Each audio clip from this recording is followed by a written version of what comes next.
Kemudian kebawah dulu Yang di-Pertuan Agong menyatakan amalan rasuah ini mesti diperangi secara besar-besaran.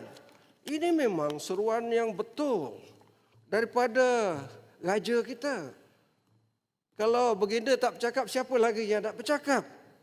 Tapi tuanku, ampunkan Patik bercakap di sini. Bagaimana kita nak perangi secara besar-besaran rasuah ini? Jika ada elit-elit tertentu dalam negara kita, pemimpin-pemimpin besar di negara kita telah didapati bersalah oleh mahkamah, tapi dia bagi diskaun kemudian itu. Ini kesilapan. Saya tidak kata kesilapan, something wrong dalam bahasa Inggeris katakan. Dalam satu segi kita nak perang habis-habisan, dalam satu segi kita lepaskan dengan diskaun. Itu satu. Yang kedua, di kalangan kita, pemimpin besar elitis ini, ramai pemimpin-pemimpin negara dulu dan sekarang, kes di mahkamah mendapat DNAA, dilepaskan tanpa dibebaskan. Tak cukup itu, kemudian dibagi NFA. Apa itu NFA? Non-further action.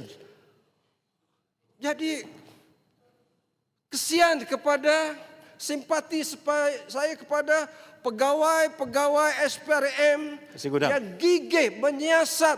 Ya, silakan, Beluran. Ada kes yang juga kita pertikaikan.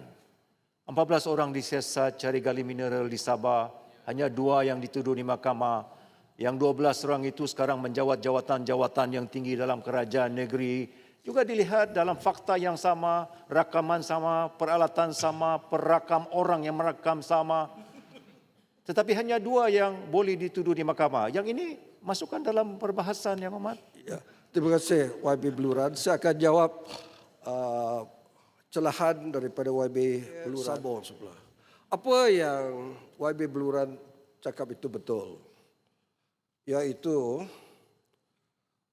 kerajaan berusaha, Kabinet Perdana Menteri berusaha untuk memerangi rasuah. Tapi persepsi di luar sana melihat ada kes cepat disiasat, ada kes lambat disiasat, kadang-kadang tak siasat langsung. Ada kes cepat dituduh, ada kes langsung tak dituduh.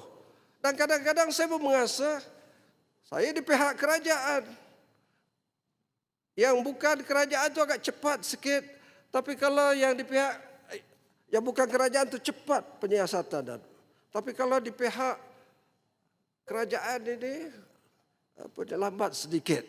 Jadi itu menjadikan apa yang berlaku, apa yang dipanggil transfer indeks rasuah negara kita tak meningkat. Kan?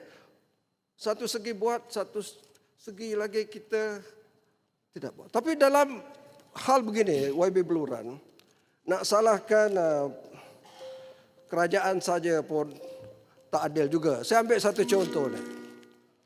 Umpamanya ini rasuah ni. Ini surat khabar apa ni? Sinar Harian. PMX arah beku perolehan ATM dan PDRM terkait isu rasuah. Jadi maknanya bukanlah kerajaan ini tak ambil tindakan. Ambil tindakan. Kan, membekukan kontrak-kontrak yang melibatkan sekali lagi Angkatan Tentera dan pihak polis pun sama. Jadi inilah yang dititahkan oleh Yang di-Pertuan Agong. Artinya perlu diperangi habis-habisan.